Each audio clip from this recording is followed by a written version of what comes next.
جو غم آپ کو کائنات نے دیا. ماحول اہم بات ہے. وہ ماحول جس نے آپ کو غم زدہ کیا، آپ کو غم دے کر خود غمگین ہو جاتا ہے کبھی کبھی. نہیں بات سمجھ آئی؟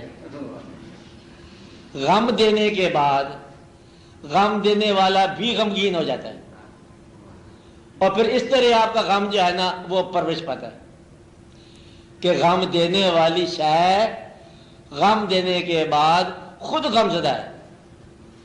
یہ کسی کے ساتھ ہوتا ہے. آپ کو بات سمجھ آئی؟ ورنہ اگر غم دینے کے بعد غم دینے والی شے غمگین نہ ہو تو کہتے ہیں ظلم کیا اس نے. آپ کو بات سمجھ آئی نا؟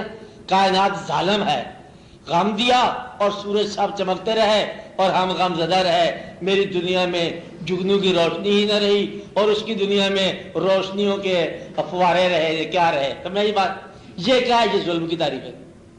کیا وہ جو غم دینے والا ہے، جو کائنات اس غم میں شرکت نہ کرے تو پھر یہ کیا ہوگا؟ آپ اسے ظلم کہتے ہیں.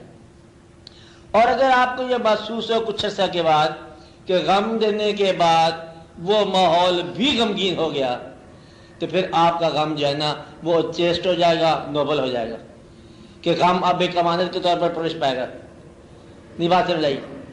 پہلا غم جو تھا نا اور وہ ایک پنشمنٹ تھا، اب غم دینے کے بعد ماحول بھی غمگین ہو گیا، اب یہ غم جو ہے ایک امانت کے طور پر پرورش پائے گا. بات سمجھ آئی نا؟ تو غم دینے والی جو کائنات ہے کبھی کبھی آپ کے غم میں خود بھی غم زدہ ہو جاتی ہے یا آپ کے احساس میں غم زدہ ہو جاتی ہے. اگر آپ کے احساس میں یہ کائنات غمگین ہو جائے آپ کو غم دینے کے بعد تو آپ کا ریلیشن کائنات سے ہو گیا. بات سمجھ آئی نا؟ تو آپ اپنے آپ کو کائنات سے متعلق سمجھنے لگ جاؤ. مثلا آج آپ کے گھر میں خوشی ہے، ایسے لگتا ہے کہ ساری کائنات خوش ہے. اب آپ کا تعلق کائنات سے ہو گیا برابر کا. خوشی میں کائنات خوش نظر آئی. یہ اچھے انسانوں کے ساتھ ہوتا ہے جو اپنے آپ کو تقریباً خوش قسمت سمجھتے ہیں کہ غم میں ہر چیز غمگین نظر آئے، خوشی میں ہر چیز خوش نظر آئے.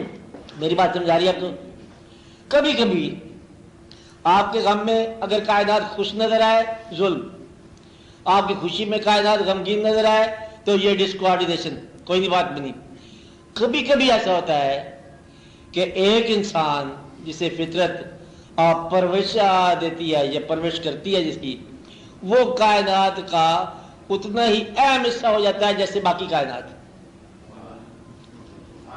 اس کی داستان کائنات ساری کے لیے غم کا باعث بن سکتی ہے. اس کا قصہ، اس کا واقعہ ساری کائنات کے لیے غم بن سکتا ہے. اور یہاں آ کے وہ واقعہ آتا ہے کہ ایک آدمی غمگین بیٹھا ہے، کائنات سے متعلق ہے، تو اسے ایسا احساس ملا، وہ کہتا ہے کہ نیر کی جو آواز ہے نا یہ بھی جدائی کی فریاد کر رہی ہے جیسے میں جدائی میں ہوں. اب آپ سمجھ رہے ہیں نا؟ جیسے کیا ہوں کہ میں جدائی میں ہوں. خود خدا سے اس دنیا میں آنے کی جدائی کے بارے میں مولانا روم غور کر رہے ہیں تو ہر طرف سے کائنات اس کے ساتھ اگری کر کے فریاد کی سی آواز آ رہی ہے. اب کائنات اس کے ساتھ اگری کر گئی نا. یہ ایسا آدمی جو ہے نا یہ فطرت کا حصہ ہوتا ہے. اب بات سمجھے نا؟ ایسے آدمی جو ہوتے ہیں نا یہ ان کو بہت کوئی اور نام دیا جاتا ہے کہ ان کا غم جو ہے کائنات سمیٹتی ہے اور کائنات ان کے غم کو دوبالا کرتی ہے. ان کی خوشی کائنات سمیٹتی ہے اور دوبالا کرتی ہے. مطلب آپ نے یہ دریافت کرنا ہے کہ اس کائنات کے لیے آپ کتنا میٹر کرتے ہیں، یہ کائنات آپ کے لیے کتنا میٹر کرتی ہے. راز میں یہ بتاتا ہوں کہ یہ نہیں ہو سکتا کہ آپ کے آنے اور جانے کے بعد اس کائنات میں فرق نہ پڑا ہو. فرق پڑا ہے. آنا ضروری تھا اور پھر اس ٹائم کے بعد جانا ضروری تھا. اب یہ آپ نے دریافت کرنی ہے کہ وہ کون سی ضرورت تھی جس کی وجہ سے آپ کو آنا پڑا اور اب کیا ضرورت ہے جس کی وجہ سے آپ کو جانا پڑ رہا ہے. آپ صرف اتنی سی چیز دریافت کرنی ہے. یہ آپ کو بتاؤں کہ ضرورت بڑی تھی اور ایک آدمی کے پیدا ہونے پر کروڑوں سال کا منصوبہ اور انویسٹمنٹ ہے نیچر کی، ورنہ کوئی چہرہ چہرے کے برابر ہو جاتا، کوئی انسان انسان کے برابر ہو جاتا، کوئی اور واقعہ ہو جاتا. اب بات سمجھ رہے نا؟ تو گویا کہ بڑے ہی کوالٹی کنٹرول کے ساتھ آئی بات، ظاہر بات بڑے حساب سے یہ بات آئی ہے. تو آپ کا ہونا اسی زمان و مقام میں، اسی کائنات میں، اسی جگہ پر، اسی ماحول میں، اسی وقت میں عین ضروری تھا. آپ بات سمجھ رہے ہیں؟ اور پھر کچھ عرصہ کے بعد اتنا ہی ضروری ہے آپ کا واپس جانا.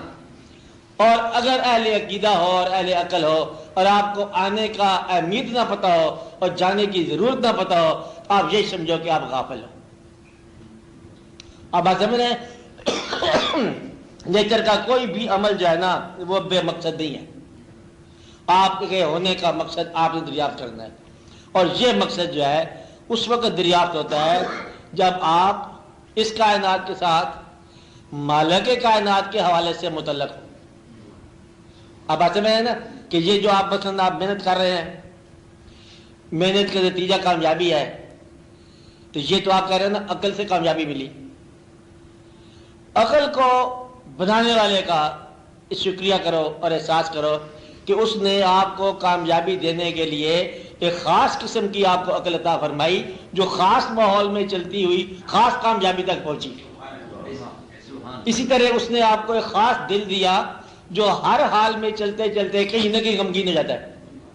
اب یہ غم جو ہے نا عطا ہو گیا. بات سمجھ نا کہ یہ عطا اس نے کیا کہ یہ دل چلتے چلتے کہیں نہ کہیں جو ہے یہ انوالو ہو جاتا ہے. یہ دل جو ہے نا اب محبت والا دل ہے. تو یہاں آپ دیکھتے رہتے ہو، اپنا انوالو ہونا دیکھتے رہتے ہو، مصروف ہونا دیکھتے رہتے ہو. میں بڑا بزی ہوں، بچوں کے لیے خوراک بچوں کے لیے. بچے کیا ہوتے ہیں؟ عطا. بچوں کے لیے ساتھ کیا ہوتا ہے؟ عطا. دینے والے کی عطا، دینے والے کے حوالے سے یہ عطا ہے نا. تو حوالہ نہ بھولنا. تو اس لیے ایسا نہ ہو کہ کبھی حوالہ بھول کے تو جو چیز تمہارے حوالے کی ہے اسی میں لگ جاؤ. حوالے اس نے کی ہے، حوالہ وہی رہے گا. شاید میں نے گم ہو جانا، دینے والے کا خیال رکھنا.